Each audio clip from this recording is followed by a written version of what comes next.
श्लोक है बहुत महत्वपूर्ण। अभी ये चैप्टर है राजा पुरंजन का गुणों का वर्णन ही इतना महत्वपूर्ण है, इसमें से हम लोग बहुत सारी शिक्षा प्राप्त कर सकते हैं। अभी तक हम लोग देखते आए हैं पुरंजन और पुरंजनी का जो वार्तालाप। पुरंजनी का सिर्फ रूप मात्र देखने से इतना आकृष्ट हो जाता है और उसको स्पर्श करना, उसको अपनाना इतना इच्छा प्रकट करता है। और वैसे ही पुरंजनी भी राजा पुरंजन को देखे उसकी ओर आकृष्ट होती है। ये हम लोग अभी तक पढ़ते सुनते आए। अभी पिछले श्लोक में हम लोगों ने देखा यानी आप जैसे राजा को देख के कौन ये नहीं आकर्षित नहीं होगा, आप हमारे लिए हो, हम लोगों के स्त्रियों का ही उद्धार करने के लिए आए हो, ऐसे तो पुरंजनी बताते। पर इधर हम लोग देख सकते हैं ये जो इनका वार्तालाप जरा हम लोग को कैसे लगता है, ये लव क्या बोलते हैं इसको, आजकल पिक्चर में हम लोग देखते हैं ना, एक दूसरे को प्यार करते हैं, मैं तुमसे प्यार, ऐसे ऐसे लगता है। मगर इसको हम लोग को किस दृष्टि से देखना चाहिए उसको इस चैप्टर द्वारा हम लोग को समझा रहे, प्रभुपाद इतना सुंदरता से समझा रहे। अभी इस श्लोक में क्या बता रहे हैं, आपकी भुजा इतना सुंदर है, लंबा लंबा भुजा है, और आपका मुंह मुस्कान और दया से आप पतिहीन स्त्रियों के संताप को दूर कर दो। हाँ, तुम केवल हमारे हित के लिए पृथ्वी पर जन्मे, इसे पुरंजनी राजा पुरंजन को बता रहे। ऐसे देखे तो इसमें दो नहीं है, पुरंजन और पुरंजन है ही नहीं है इस जो कथा में। नारद महर्षि प्राचीन परिचित के लिए सिर्फ एक मनो कल्पित रूप से उनको कथा बता रहे, ये दूसरों का नहीं, हम लोगों का ही कथा है, हम सब जीवों का ही एक कथा है। पुरंजन रूप में, पुरंजन और पुरंजी रूप में नारद महर्षि बता रहे। इसमें क्या बता रहे हैं, अब मनुष्य शरीर में आ गए हम लोग, मनुष्य शरीर में आने के बाद हमारे अंदर अलग अलग जो पार्ट्स है, हमारा बुद्धि मन सब हमारा शरीर के अंदर आता है। इधर बुद्धि को क्या बताए, स्त्री बताए। बुद्धि जो है स्त्री है, पुरंजनी है, और पुरंजनी द्वारा हम लोग क्या क्या सीख सकते हैं इसके बारे में इधर बता रहे क्या, जब पतिहीन स्त्री के साथ कोई आक्रमण पुरुष छेड़छाड़ करता है तो उसे कृपा से, इधर है पतिहीन। और इधर एक प्रभुपाद जी ने बयान वया संधि करके बताया। हम लोग स्त्रियों का जीवन ऐसा है, बचपन में माँ बाप के रक्षा में, जवानी में पति के संरक्षण में, और बुढ़ापा में बेटे के संरक्षण में रहना, ये शास्त्र की विधि है।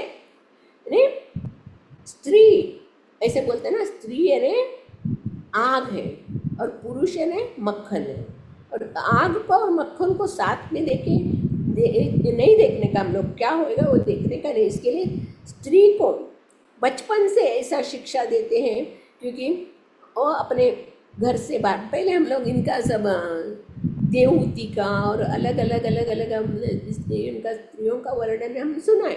वो लोग राजमहल से बाहर ही नहीं जाते थे, राजमहल से बाहर नहीं जाते थे। उनके राज्य में इनका रुक्मिणी का भी स्टोरी देखते हैं ना, उनके राजमहल में सब लोग आके उनको सिखाते थे। नारद महर्षि आते थे, अलग अलग साधु संत आके उनको जो भी शिक्षा देना राजमहल में उनको सब मिलता था, बाहर नहीं जाते थे। स्त्रियों को बहुत संरक्षण की जरूरत है। इधर ये स्त्री का मनोविज्ञान, इस श्लोक में स्त्री का मनोस्थिति मनोविज्ञान कैसे रहता है करके इसमें बहुत सुंदर ढंग से प्रभुपाद जी ने तात्पर्य में बताया। एक बताया है वयस संधि में लड़कियों को बहुत हम लोग को उनको संभालना पड़ता है। वयस संधि आज हम लोग बोलते हैं टीन एज, बोलते हैं ना, बच्चों का टीन एज 13 से लेके 19, ये 13 से लेकर 19 तक वो बच्चों को कुछ समझ में नहीं आता। वो लोग जो बोलते हैं वही सच है, हम लोग जो बोल रहे हैं वही सच है, तुम चुप बैठो, तुम्हें कुछ मालूम नहीं, वो ये नहीं, ये उनका मनस्थिति रहती। इसके लिए हम लोग बहुत बहुत लड़कियों को पहले हम लोग शिक्षा देना चाहिए, उनको ऐसे सुरक्षित, अपने आप को सुरक्षित रखने की शिक्षा देना चाहिए। पुरुषों को तो अलग ही था उनका, पहले वैदिक समाज में क्या था 5 वर्ष में उनको गुरुकुल में भेज देते थे। गुरुकुल में गुरु और गुरु के पत्नी के साथ उनकी सेवा करते, उनसे जो कठोर नियम को पालन करते करते करते उन लोग दृढ़ निश्चय स्ट्रांग हो गए थे, उनकी इंद्रिया बहुत स्ट्रांग बन गए। वो लोग गुरुकुल में पढ़े गए, क्योंकि गुरुकुल में जो ऐसा शिक्षा मिलती है उन लोगों को, आगे चल के वो लोग 25 बरस के बाद अगर उनको गृहस्थ बनना है तो गृहस्थ बन सकते हैं, नहीं तो ब्रह्मचारी बनना है तो ब्रह्मचारी बन सकते हैं, और वानप्रस्थ बनना है तो वानप्रस्थ सन्यासी। ये जो गुरुकुल की शिक्षा था बहुत अच्छा शिक्षा था। हमारे भारतीय संस्कृति में एक गुरुकुल की शिक्षा अभी बंद हो गया ना, इसके वजह से हमारा समाज में बहुत गलत रास्ते में समाज जा रहे हैं। गुरुकुल में बच्चे लोग ब्रह्मचारी जीवन, आजकल के बच्चों को ब्रह्मचारी जीवन ने मालूम ही नहीं है, क्योंकि नर्सरी जूनियर केजी से को एजुकेशन, तभी से उन लोग को बॉयफ्रेंड गर्लफ्रेंड हो जाते हैं, बचपन से उन लोग को बॉयफ्रेंड गर्लफ्रेंड हो जाते हैं। इधर हम लोग आज के ज़माने में, कलयुग में हम लोग देखते हैं ये बहुत कठिन है ब्रह्मचारी रहना, और लड़कियों को अपनी स्थिति को बताना बहुत कठिन हो रहा है, क्योंकि लड़कियां आज कल ज़्यादा पढ़ना चाहती है, वो ज़्यादा पढ़ना चाहती है, हम लोग भी लड़कों से बराबर है, हम लोग क्या कम है, ऐसे समान अधिकार के लिए लड़ाई करते हैं। मगर शास्त्र में ये जो बताया है, इस शास्त्र में जो बताया वो इतना गहरा है, उसको हम लोग समझना चाहिए। आज हम लोग इस श्लोक में बाहरी दृष्टि से हम लोग देखा है, स्त्री यानी पुरुष, इधर बता रहे स्त्री के मन में जो किशोरावस्था आती है, जो टीन एज आते ही उसके मन में काम वासना हिलोरे लेने लगते हैं, उनका मन में इच्छा होती है, तभी जो कोई भी उसकी इच्छा को पूरा करता है, उसको तृप्त करता है, कामेच्छा, तो उसको ही वो अगर बुढ़ा रहने दो, लंगड़ा रहने दो, अंधा रहने दो, बीमार रहने दो, वो समझते नहीं वो, क्योंकि उसको ही अपना प्रिय मानती है। यानी ये शास्त्र में दिया हुआ, और हम लोग देखा भी, क्योंकि हम लोग हमारे घर में भी जो भी हमारे दादी नानी सब जो हमारे बूढ़े बुजुर्ग रहते थे ना, वो लोग उनका भी शादी कम उम्र में होता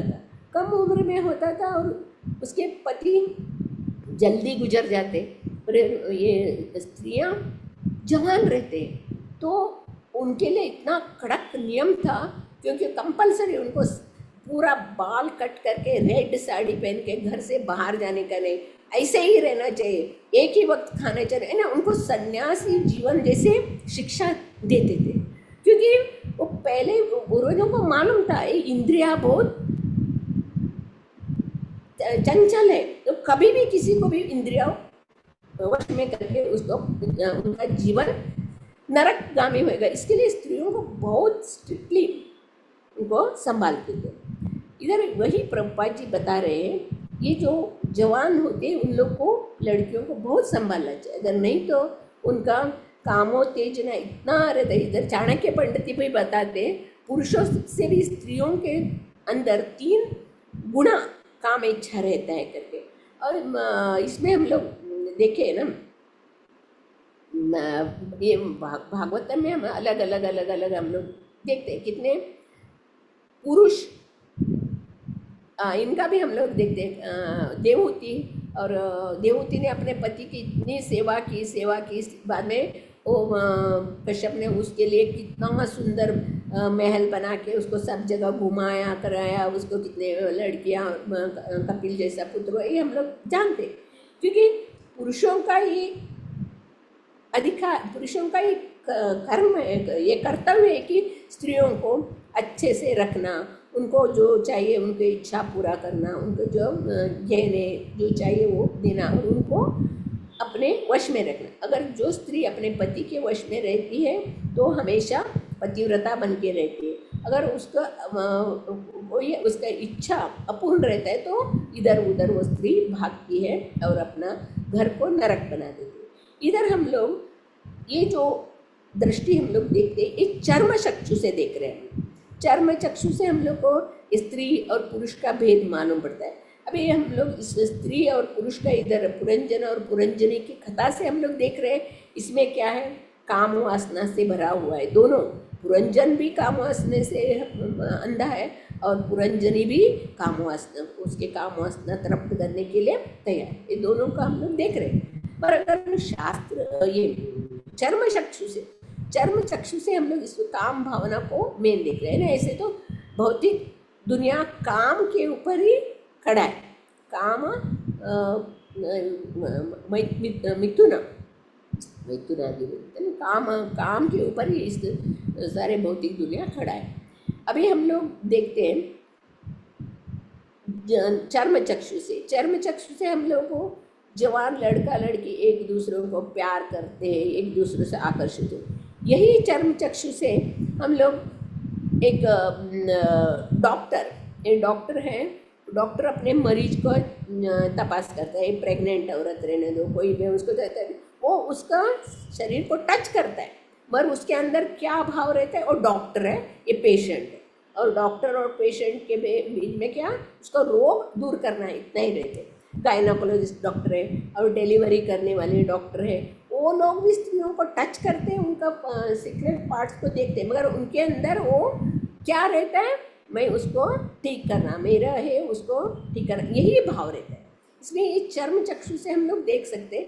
चर्म चक्षु से हम लोग किस तरह माँ बेटी के संबंध, पिता और पुत्री का संबंध, पति पत्नी का संबंध, ऐसे हम लोग अलग अलग दृष्टि से हम लोग देख सकते हैं। जैसे जो बीमार माँ है तो पुत्र उसका सेवा करता है, माँ का सेवा करता है।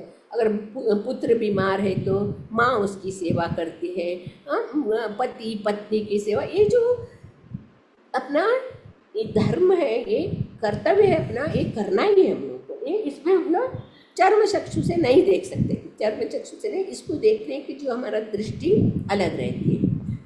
ये हम लोग इसको कैसे हम लोग ये चक्षु हम लोग पाएंगे, गुरु शास्त्र साधु संतों के शरण में जाके उनसे हम लोग सुनने से, बार बार उनके कथा सुनने से हमारे अंदर जो भी दुष्कल्मश भाव रहते हैं वो नष्ट हो जाता है।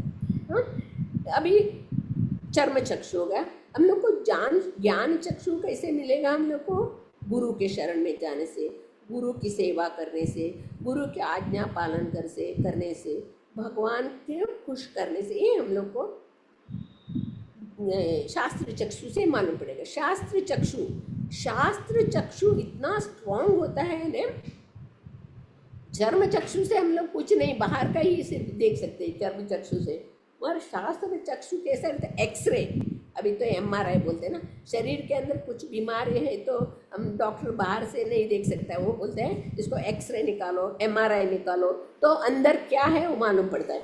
शास्त्र भी हम लोग को ऐसे ही चक्षु प्रदान करती है, यानी इसके अंदर क्या है, क्या हम लोग को जानना चाहिए, क्या नहीं जानना चाहिए, ये शास्त्र चक्षु से हम लोग जान सकते हैं। ये इनका ऋषि शृंग का भी हम लोग कथा सुनते हैं ना। ऋषि शृंग तो उसका पिता, उसको नाम था याद नहीं है, विभांड करके ऋषि तपस्या कर रहे थे। तभी एक अप्सरा आके उनको तपस्या भंग करके एक पुत्र उत्पन्न करके वो पुत्र को छोड़ के चली जाती है, तो वही ऋषि श्रृंग ऋषि रहता है।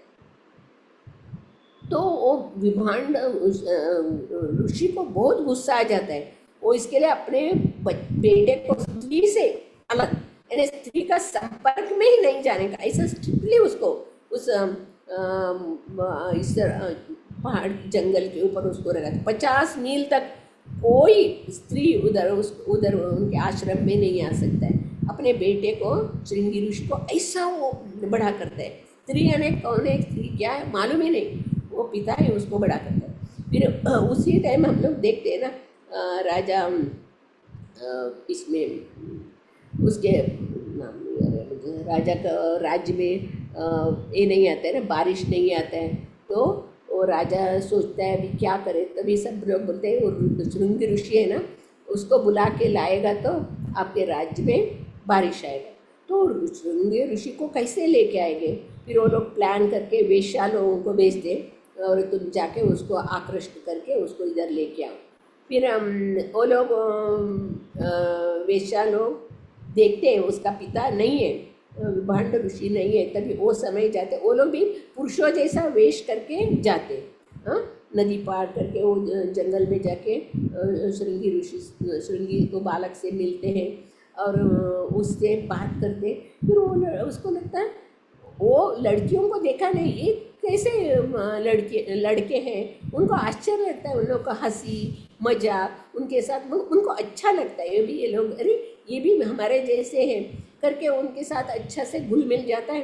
फिर वो लोग वेश्याएँ क्या करते हैं, उसको ऋषिशुन को अपने साथ हम अपने राज्य में आने के लिए लेके आते हैं उसको। फिर वो राज्य में आता है तुरंत और बारिश आ जाता है, बारिश आके राजा खुश हो जाता है और श्रृंगी ऋषि से अपनी बेटी शांता का विवाह करता है। वही आगे चल के दशरथ महाराज का पुत्र कामेष्टि यज्ञ में वो पुरोहित रहता है और वो उसके यज्ञ से राम लक्ष्मण भरत शत्रु 4 पुत्र उत्पन्न होते। ये अब आगे का कथा है। ये जो है हम लोग ब्रह्मचारी ने कितना स्ट्रिक्ट रहना चाहिए, अपने इंद्रियों को वश में करके कैसे रहना चाहिए, इस हमें गुरुकुल में ही हम लोग को ये शिक्षा मिल जाता है। आज कठिन है, आजकल के जीवन में ब्रह्मचारी बनना बहुत कठिन है। ये जो भागवतम नारद मुनि की कृपा से वेद व्यास जी ने लिखा है। वेद व्यास जी कौन है? भगवान का शक्त्यावेश अवतार है, नारायण अवतार है, और गणेश जी इसको लिपिबद्ध किया है। और इसको इस भागवत कथा को पहले किसको सुनाया? वेद व्यास जी ने अपने पुत्र सुखदेव गोस्वामी तो कैसे थे? वो पूर्ण मुक्त जीव थे। जब ही सुखदेव गोस्वामी अपने पिता से भागवतम कथा सुन के वापस चले जाते तो वेद व्यास जी पुत्र करके उसके पीछे भागते। वो देखते फिर सुखदेव गोस्वामी देखते भी नहीं, वो सीधे चले जाते। जब भी उधर एक सरोवर में स्त्रियाँ सरोवर में नहा रही थी तो वो लोग स्त्रियाँ भी देखती है, वो सुखदेव गोस्वामी को देखती है, मगर वो लोग कुछ नहीं, अपने आप जल क्रीड़ा में मग्न रहते। उसके पीछे व्यासदेव भी पुत्र करके भागते आते। तभी स्त्रियाँ उठ के जल्दी साड़ी पहन लेते। तभी व्यासदेव पूछते, अभी मेरा 16 बरस का पुत्र पूरा यौवन से जुड़ा हुआ पुत्र आगे सामने से गया, तो आप लोग चुपचाप नहा रहे थे, अब मैं आते ही आप लोग साड़ी पहन रहे और ये कर रहे। तभी वो लोग बोलते जो आपका पुत्र सुखदेव गोसाई वो शुद्ध आत्मा है, उसके अंदर शरीर भाव इसका कुछ भाव ही नहीं है, वो आत्मा है, दिव्य आत्मा है। तो फिर आप गृहस्थ है, इसके लिए आपको मर्यादा देना ही पड़ता है। हम लोग को करके हमें रिस्पेक्ट दिया आप लोगों को करके बताए। सुखदेव गोस्वामी जैसी शुद्ध आत्मा इस भागवतम में, ये जो आज हम लोग पढ़ रहे हैं, हम लोग को लगता है अरे ये रोमांस है, ये एक दूसरे को प्यार करते हैं, एक दूसरे को आँख कान वक्षस्थल पैर कमर इसका सब वर्णन एक दूसरे को वर्णन करते हैं, एक दूसरे आकर्षित, ये हम लोग को लगता है कि रोमांस है, क्या करें। भागवतम में सब कुछ दिया हुआ है, सिर्फ इसमें बाहरी तो उसे हम लोग को ये चर्म चक्षु जैसे लगे नहीं, ये एक्सरे जैसा काम करता है। एक जो है उसका पूरा ज्ञान हम लोग को भागवतम से मिलता है।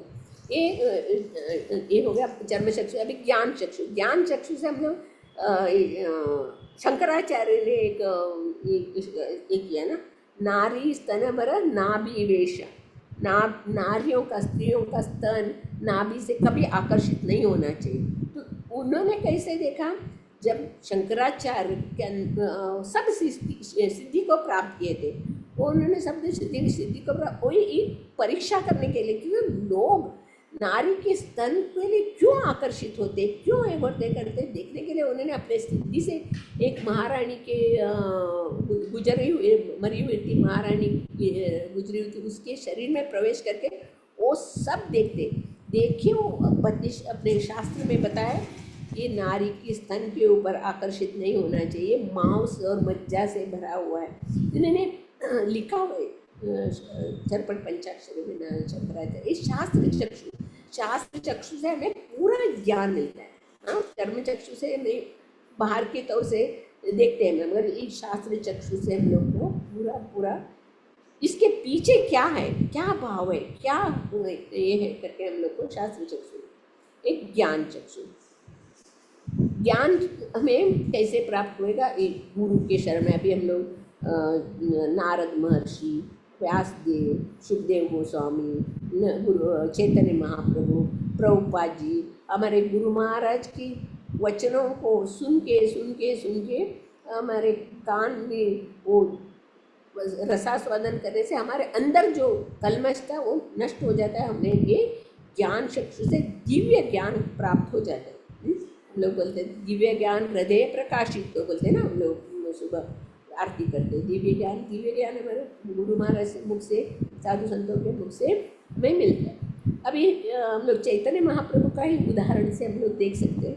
एक बार चैतन्य महाप्रभु तोता उसमें घूम रहे थे, तभी एक महिला औरत जयदेव गोस्वामी की जो भजन है ना, गीत गोविंद को गा रही थी, इतना मधुर आवाज से गा रही थी, गाते जा रही थी वो बगीचे के अंदर। तभी चैतन्य महाप्रभु वो गीत गोविंद को सुनते इतने वो आकृष्ट हो जाते, प्रभावित हो जाते ना, पूर्ण भाव विभोर हो जाते। वो स्त्री को आवाज़ सुन के उसको आलिंगन करना चाहिए, भगवान की इतना सुंदर गुणगान कर रहे, इससे उनके अंदर वो भाव आ जाता है। वो भागने लगते उस जो गा रहे हैं ना, वो मालूम नहीं चैतन्य महाप्रभु कौन है, क्या मालूम नहीं, मगर वो गीत सुन के वो भाव विभोर होके उनको आलिंगन करने के लिए भागते। तभी उनका जो सेवक गोविंद रहता है, गोविंद उनके पीछे भाग रहे। चैतन्य महाप्रभु 7 फीट ऊंचे हैं और ऐसे भाव विभोर के पूर्ण इसमें से वो भाग रहे। वो गोविंद उसके पीछे महाप्रभु को पकड़ने के लिए भाग रहे, मगर वो पकड़ नहीं सकता। तो फिर अभी क्या करें, जितने जोर से चिल्लाते हो गोविंद, महाप्रभु वो औरत है, वो महिला है, महाप्रभु वो औरत है। तभी महाप्रभु वो औरत है सुनते हो एकदम शांत हो जाते, औरत है, मैंने कितना किया, अगर मैं जाके उसको छू गया तो सन्यासी स्त्री को छूना है कितना गलत है। ये क्या है, वो पूरा आत्महत्या करने जैसे। सन्यासियों को किस तरह रहना चाहिए, चैतन्य महाप्रभु गोविंद को बताते, गोविंद तूने मुझे बचाया, नहीं तो मुझे अभी आत्महत्या करने गई था, मैं स्त्री को स्पर्श करे तो मैं पूरा जीवन व्यर्थ हो जाता था। गोविंद ने मुझे बचाया।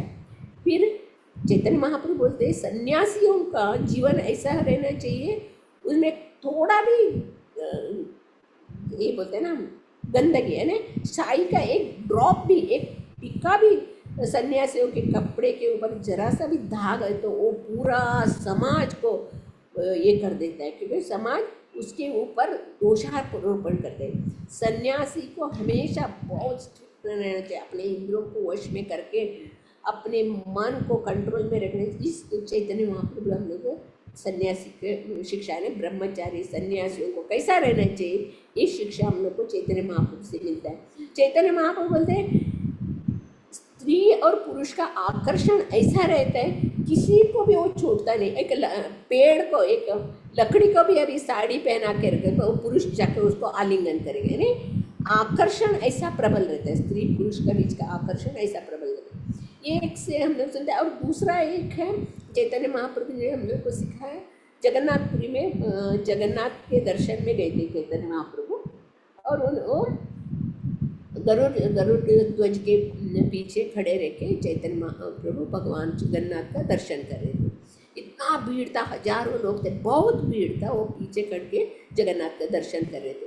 उतने में एक थोड़ा बूढ़ी उम्र वाली औरत, छोटी थी, वो मायापुर की औरत थी। वो सीधा क्या, उसको नहीं दिख रहा है ना, सब लोग खड़े हैं, अभी क्या करें, जगन्नाथ को कैसे दर्शन करें। वो तुरंत क्या करती है, गरुड़ खंभ में चढ़ती है और एक पाँव को चैतन्य महाप्रभु के भुज के ऊपर रखती है, एक पाँव को गरुड़ ध्वज के गरुड़ स्तंभ के ऊपर रखती है।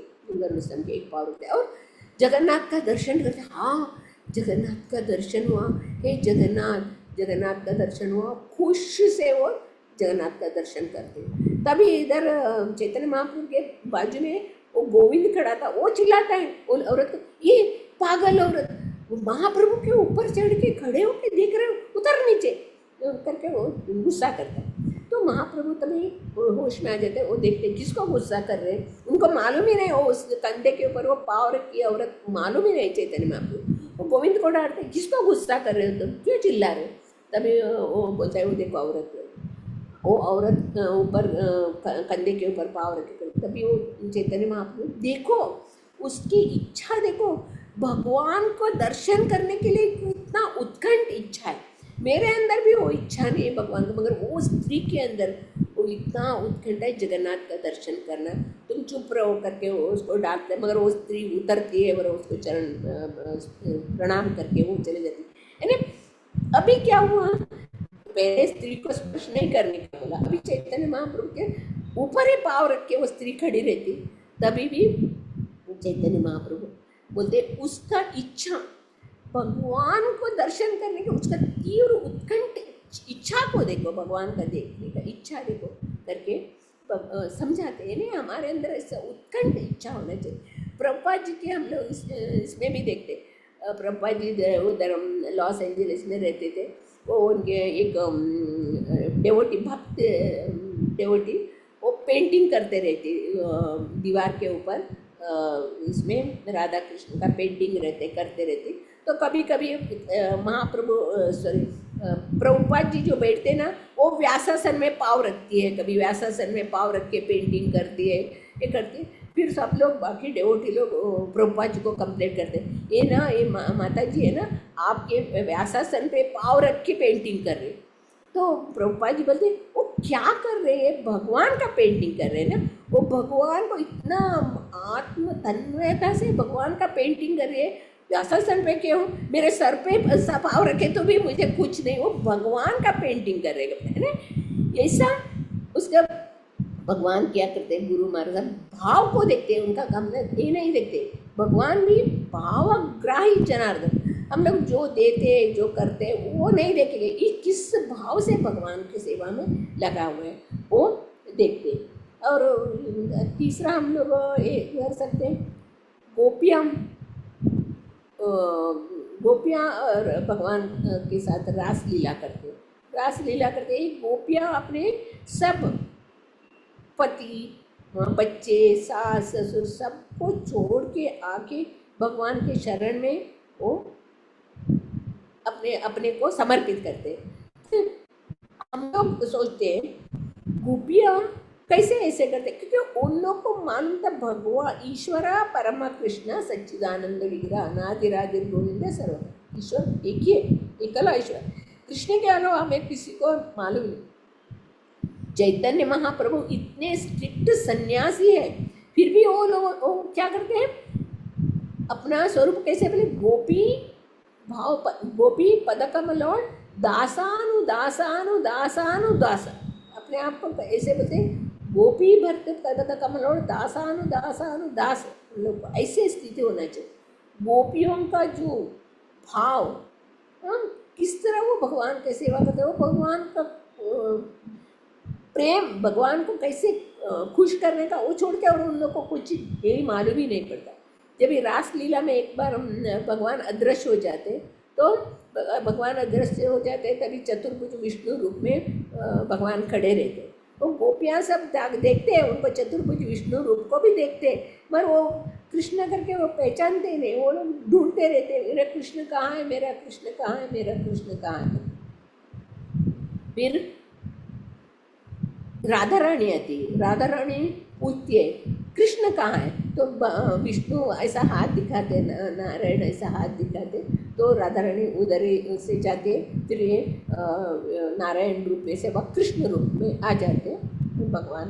यानी वो लोग बाकी कौन सा भी रूप में आकर्षित, भगवान कृष्ण ही एक ही हमारे प्रिय। कृष्ण के अलावा महाप्रभु बताते ना शिक्षाष्टकम का लास्ट श्लोक, आश्लिष्यवा पादरता पिनष्टु मां मद्दर्शनात् मर्महतां करोतु वा यथा तथा वा विदधातु लंपटो मत प्राणनाथ सुस एव न पर। आप ही मेरे अकेले मेरे प्राणनाथ है, आपके अलावा मैं कोई रक्षा करने वाले नहीं हूँ। ये शास्त्र चक्षु इसे हम लोग देखते, ज्ञान चक्षु से। और एक चक्षु है प्रेमांजन चुरित भक्ति विलोचन, प्रेम का चक्षु है।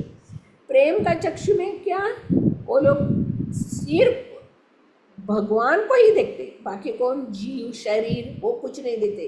प्रेमांजन चुरित भक्ति विलोचन न संत सदैव हृदयेषु विलोकयन्ति यं श्याम सुंदरम चिंत्य रूपम गोविंदमादि पुरुषम तमम्। हर एक के अंदर भगवान का ही देखते वो लोग, शरीर बाहर का शरीर नहीं देखते। बाहर ये पशु है, पक्षी है, मनुष्य है, वो कोई नहीं, वो सिर्फ भगवान को देखते। सभी के अंदर भगवान का दर्शन करते, सभी के अंदर। ये प्रेमांजन चुरिता चक्षु, प्रेम का चक्षु। इस तरह ये भागवतम क्या है, अमल पुराण है।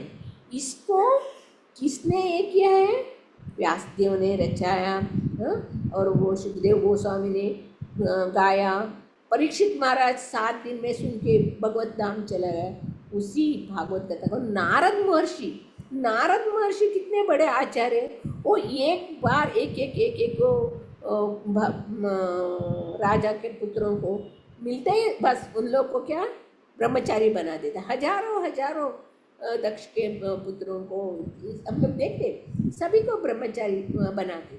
वैसे आचार्य नारद मुनि ये श्लोक बता रहे हैं। यानी इसमें कितने गहराई से हम लोग समझना चाहिए। हमारा एक एक इंद्रियां किस तरह हमें सताता है, हमें तंग करता है करके इस बहुत सुंदर दे रहा है।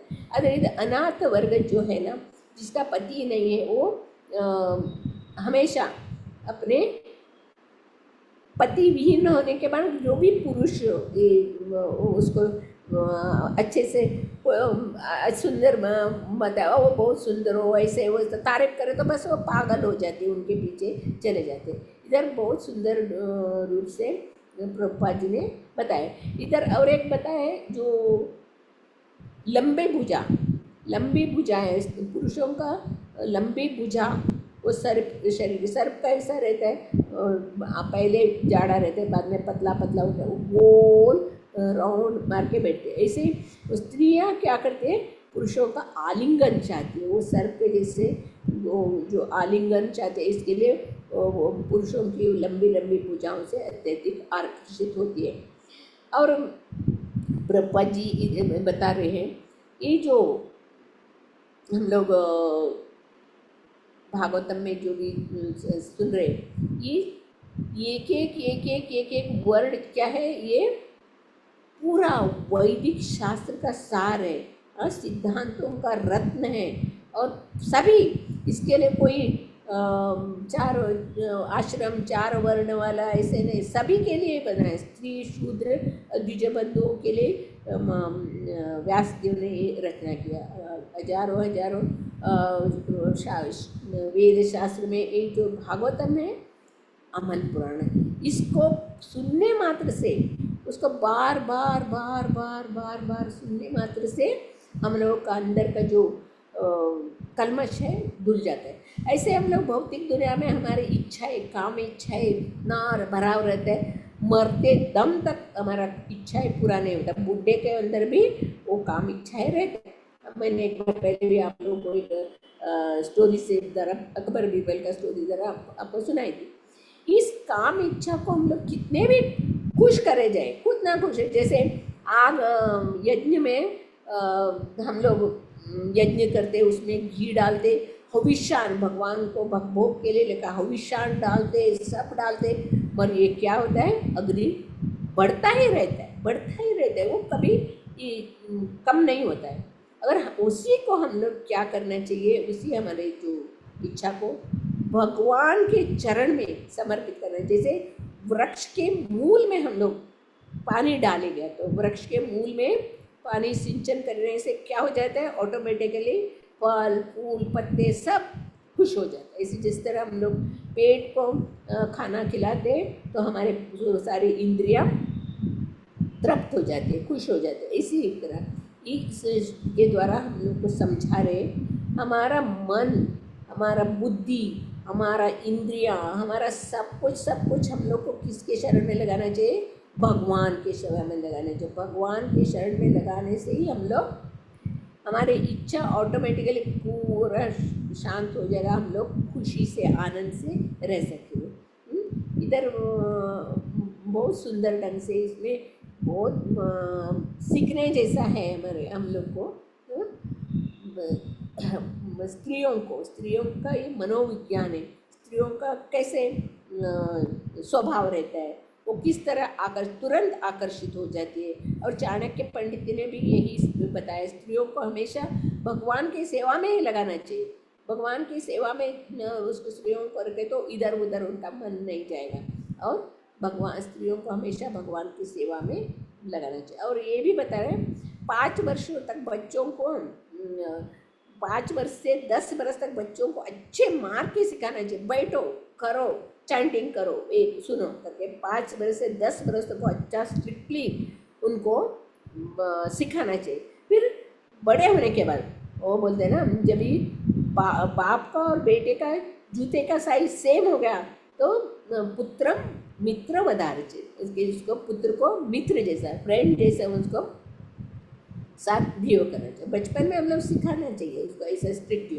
अभी मैं एक लेक्चर में सुनी थी, पाश्चात्य देश में एक कर रहे हैं वो लोग, प्रैक्टिकल कर रहे, छोटे 3 से 4 बरस के बच्चों को सबको बुला के बिठा के उनका प्लेट में एक स्वीट का पीस रखा है। एक सब बच्चों को, लड़का लड़की सभी बच्चों को प्लेट में एक स्वीट का पीस रखा है, और बोला क्या, 20 मिनट तक इसको खाने का नहीं, 20 मिनट के बाद और दूसरा पीस आएगा, दूसरा स्वीट मिलेगा आपको, तभी खाने का।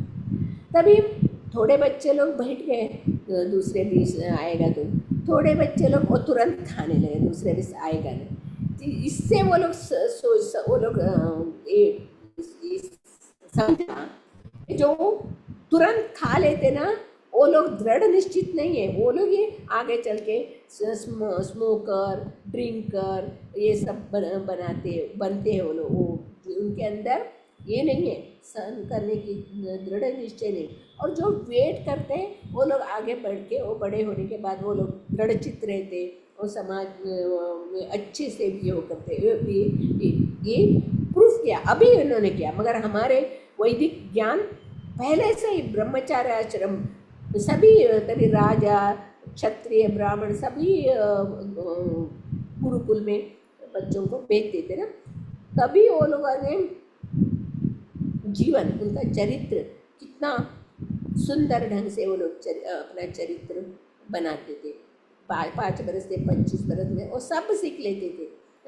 और गृहस्थी में आके भी अच्छे तरह से गृहस्थ जीवन, गृहमेधी नहीं बनते थे वो, क्योंकि उन्होंने सीखा है गृहस्थ जीवन कैसा रहना चाहिए, उन्होंने पहले ही सीख किया है। इसके लिए वो कभी गृहमेधी नहीं बनेंगे। वो लोग गृहस्थ बन के अपने घर के अंदर भगवान का अर्चा विग्रह रख के उसका सेवा करने, अपने पूरा परिवार वालों को भक्ति में लगा के और सब परिवार वालों को भक्त बना देते। ये हमारा वैदिक शिक्षा थी पहले। फिर आज हम लोग क्या देख रहे हैं, किसी के अंदर भागवतम सुनने की रुचि नहीं है, चैंटिंग करने में रुचि नहीं है, सत्संग में आने में रुचि नहीं है, और हम लोग को अपने आप को और भी जवान, बेटी से भी माँ अपने को और जवान बन के, वो तो मैं और भी जवान हूँ, मैं और भी ब्यूटी हूँ। और ये दिखाना चाहते हैं। ये इंद्रिय तृप्ति इतना भरा हुआ है आज की पुरुष और स्त्री के अंदर, ये हम लोग इस भागवतम से हम लोग समझ सकते हैं।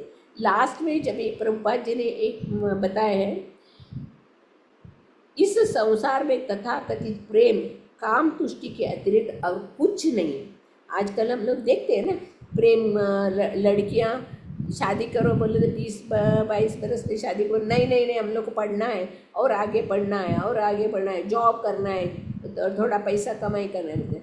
और लड़का लोग भी ऐसे एक लड़की को ऐसा भोली भाली लड़की दिखी तो उसके पीछे जाएंगे, उसको खराब करके दूसरे लड़की के पीछे जाए, उसको ये करेंगे। ऐसा वो लोगों का जीवन रहते हैं, वो लोग पूरा अपना चरित्र खराब कर देते। इसमें ऐसे हम लोग समझ सकते हैं, भक्तों में भी, भक्तों की इसमें भी देख सकते हैं हम लोग। जल्दी शादी, अभी लड़कियां, बहुत सारी लड़कियां हैं तो 30 बरस 35 बरस होते हैं, शादी करने नहीं चाहते वो लोग। नहीं नहीं हम लोग इतना जल्दी शादी करना नहीं, इतना जल्दी शादी करना नहीं बोलते। हाँ, ये जो हम लोग को शिक्षा है भागवतम में, हमें जो शिक्षा मिला है वो हमारे जीवन को सुधारने का शिक्षा है। ये हमें एक मौका मिला है चैतन्य महाप्रभु के द्वारा और प्रभुपाद जी की कृपा द्वारा, हमारे गुरु महाराज की कृपा द्वारा, माता जी की कृपा द्वारा हम लोग को ये भागवतम कथा सुनना, उसको दूसरों को सुनाना, अपने को मनन करना चाहिए। जब भी हम लोग इसको मनन करेंगे तो ही हम लोग इसको समझ सकें, हाँ इसमें कितना सच्चा भरा है। भागवतम में एक एक एक एक एक एक श्लोक में, एक एक कथा में हम लोग ध्यान पूर्वक उसको सुनने से अपने आप हमारा सब कलमश दूर हो जाए। जैसे बना ना, चेतो दर्पण मार्जनम, सिर्फ भगवान का हरे कृष्णा कृष्णा कृष्णा हरे हरे, हरे राम राम राम हरे हरे का नाम मात्र से ही हम लोग को सब दान किया, पुण्य तपस्या किया, पुण्य यज्ञ किया और पुण्य सब सब सब सब सब पुण्य फल प्राप्त हो जाता है सिर्फ हरि नाम के अंदर। चैतन्य महाप्रभु ने हमको इतना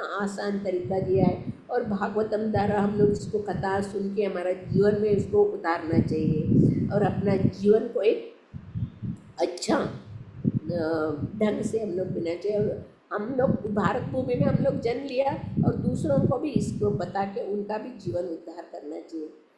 इस सुंदर ढंग से प्रभुपाद जी ने बहुत सुंदर ढंग से इसमें बताया। श्रीमद् भागवतम की जय, श्री प्रभुपाद महाराज की जय, हरे कृष्ण। भक्तों की जय।